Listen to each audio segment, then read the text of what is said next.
ये एक job interview के लिए इकट्ठी भीड़ है जो सोशल मीडिया पर काफी वायरल हुई है। इसी साल 11 जुलाई को कुछ वैकेंसी के लिए गुजरात में थर्मैक्स लिमिटेड कंपनी ने वॉक इन इंटरव्यू रखा था, जहां नौकरी पाने के लिए आई भीड़ के कारण वहां की रेलिंग टूट गई थी। ये एक और भीड़ मुंबई की है,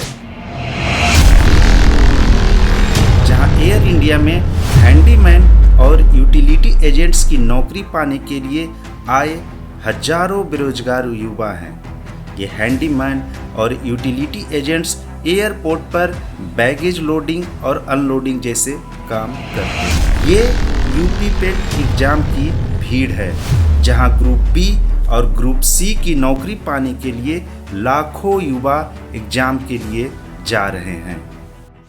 आपने कई बार ऐसी न्यूज़ सुनी होगी कि एक प्यून या गार्ड की नौकरी के लिए बहुत सारे ग्रेजुएट और पीएचडी स्टूडेंट्स ने भी अप्लाई किया है। ये केवल कुछ घटना नहीं है, बल्कि ये लाखों करोड़ों स्टूडेंट्स की कहानी है, जो आज एक अदद जॉब पाने के लिए 5-5 साल यहाँ तक कि 10-10 वर्षों तक कॉम्पिटिटिव एग्ज़ाम की तैयारी में लगा देते हैं।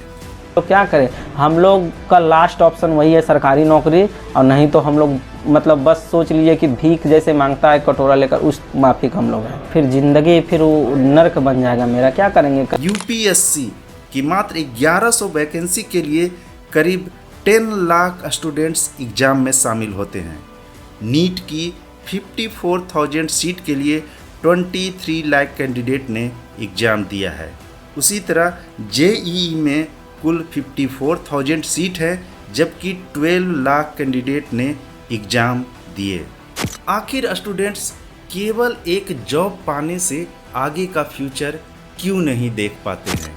यदि 100 स्टूडेंट्स से बात की जाए कि आप कौन सा कैरियर चुनेंगे, तो उनमें से 90 स्टूडेंट्स डॉक्टर, इंजीनियर, आईएएस या फिर कोई सरकारी जॉब ही बताएंगे। इससे अलग उन्हें पता ही नहीं है या कोई गाइडेंस देने वाला नहीं है। तो फिर सवाल उठता है कि ऐसा क्यों है? यहाँ पर गलती किसकी है और इसका क्या कारण है? हेलो दोस्तों, जर्नी ऑफ नॉलेज में आपका स्वागत है। क्या यहाँ पर गलती केवल हमारे एजुकेशन सिस्टम की है? नहीं, इसे हमें बॉर्डर पर्सपेक्टिव में देखना होगा। यहाँ पर प्रॉब्लम कई लेयर में है, हर एक को एड्रेस करना ज़रूरी है, तभी हम इसका सही सॉल्यूशन निकाल सकते हैं। दोस्तों, ये 4 फैक्टर हैं जो इस प्रॉब्लम से जुड़े हुए हैं: economy policy, education system, social behaviour and parenting और स्टूडेंट हिमसेल्फ। आइए एक एक कर इस पर चर्चा करते हैं। किसी भी कंट्री की इकोनॉमी पॉलिसी जॉब ग्रोथ को डायरेक्ट इफेक्ट करती है, जैसे हमारी investment policy, foreign trade policy, startup policy कैसी है, सरकारें प्रो कॉरपोरेट है या प्रो पीपल है। यदि गवर्नमेंट इंफ्रास्ट्रक्चर, हेल्थ, एजुकेशन और सर्विस सेक्टर में अधिक फंडिंग करती है, तो ये बड़ी मात्रा में जॉब क्रिएट करते हैं। जैसे इंफ्रास्ट्रक्चर सेक्टर में भारत में डायरेक्ट और इनडायरेक्ट कुल मिलाकर करीब 4.5 करोड़ जॉब क्रिएट करती है। एमएसएमई यानी मीडियम, स्मॉल और माइक्रो इंडस्ट्री, जहां छोटे छोटे उद्योग जैसे electronic items, car components, handloom, wooden craft, jewellery product की मैन्युफैक्चरिंग होती है, ये देश में सबसे अधिक जॉब क्रिएट करती है। उसे यदि सरकार प्रोटेक्ट कर बढ़ावा देती है, तो बड़ी मात्रा में युवाओं को जॉब मिल सकती है।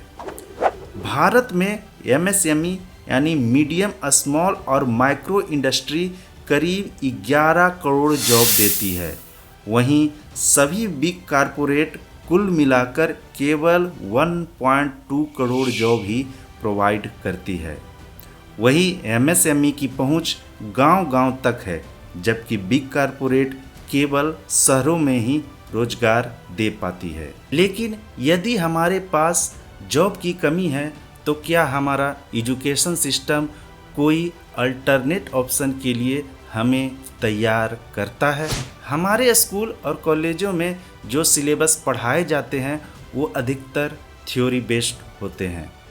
हमें रट्टा मारने पर जोर दिया जाता है।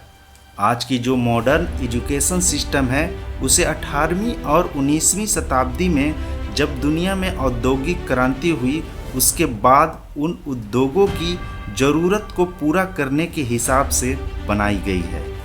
उन्हें बड़ी मात्रा में ऐसे तकनीकी जानकार एम्प्लॉय की आवश्यकता थी जो उनकी इंडस्ट्री को चला सके। इसलिए दोस्तों ये प्रॉब्लम केवल हमारे देश की बात नहीं है, दुनिया के सबसे सक्सेसफुल लोग ने इस एजुकेशन सिस्टम को क्रिटिसाइज किया है। Graduate from a great university, that may be an indication that they will be capable of great things, but it's not necessarily the case. Business education today, and I see it all the time. Kids come out of college, the best colleges, Wharton and Harvard and Stanford and some of the great business schools, and they'll come out and they won't have practical experience. इस education system में महत्व केवल exam और degree का हो जाता है। इससे स्टूडेंट पे दबाव रहता है कि अच्छे से अच्छे मार्क्स लाना है और डिग्री हासिल करनी है। चाहकर भी एक स्टूडेंट इनोवेशन पर या अपने इंटरेस्ट और पैशन पर ध्यान नहीं दे पाता, क्योंकि लाना अच्छा से अच्छा नंबर ही तो है और डिग्री ही तो हासिल करनी है जो सिलेबस को रटकर ही आएगा। इस प्रॉब्लम से लड़कर कोई स्टूडेंट आगे बढ़ता भी है तो फिर आता है आस पड़ोस और फैमिली का प्रेशर। मान लीजिए कोई स्टूडेंट है, उसने डिसाइड किया कि मुझे वेस्ट मैनेजमेंट और रिसाइकलिंग का कोर्स कर उसी में आगे अपना बिजनेस शुरू करना है, या फिर एक्वापोनिक्स एंड हाइड्रोपोनिक्स का कोर्स करना है, या pet grooming, wildlife photography, renewable energy management जैसे कोर्स करना है और उसी में स्टार्टअप शुरू करना है। इसके लिए कितने पेरेंट्स तैयार होंगे? और पेरेंट्स भी इसलिए तैयार नहीं हैं कि 4 लोग पूछेंगे कि आपका बेटा ये कौन सी पढ़ाई कर रहा है, क्योंकि लोगों को 4 कैरियर ही पता है, IAS, डॉक्टर, इंजीनियर या फिर कोई गवर्नमेंट जॉब। दोस्तों वहीं फिनलैंड जैसे देश का उदाहरण लीजिए, जहां हर साल 13 अक्टूबर को फेलियर डे सेलिब्रेट किया जाता है। वहाँ क्रिएटिविटी और न्यू आइडिया को लोग एप्रिसिएट करते हैं, भले ही इसमें कोई असफल जाए।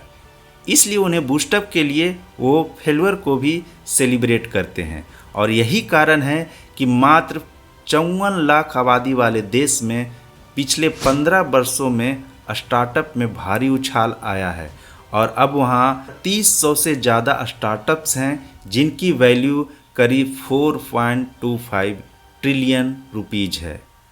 लेकिन अंत में इन सब समस्याओं से भी निपटा जा सकता है यदि कोई अपनी क्रिएटिविटी और स्किल्स को सच में बढ़ाना चाहे। आज सोशल रेवोल्यूशन के ज़माने में हर इन्फॉर्मेशन आपके हाथ में है।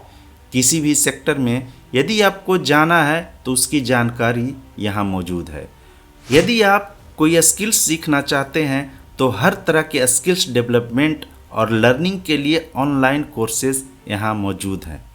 Google digital garage, startup India learning programme जैसे कई सारे ऑनलाइन प्लेटफॉर्म पे डिजिटल मार्केटिंग, बिजनेस स्ट्रेटजी और डिजिटल स्किल्स, सेल्स और कस्टमर रिलेशनशिप मैनेजमेंट जैसे कोर्सेज कर सकते हैं। यदि आपको अपनी कोई क्रिएटिविटी दिखानी है तो यूट्यूब, इंस्टाग्राम, फेसबुक या वेबसाइट के जरिए दिखा सकते हैं।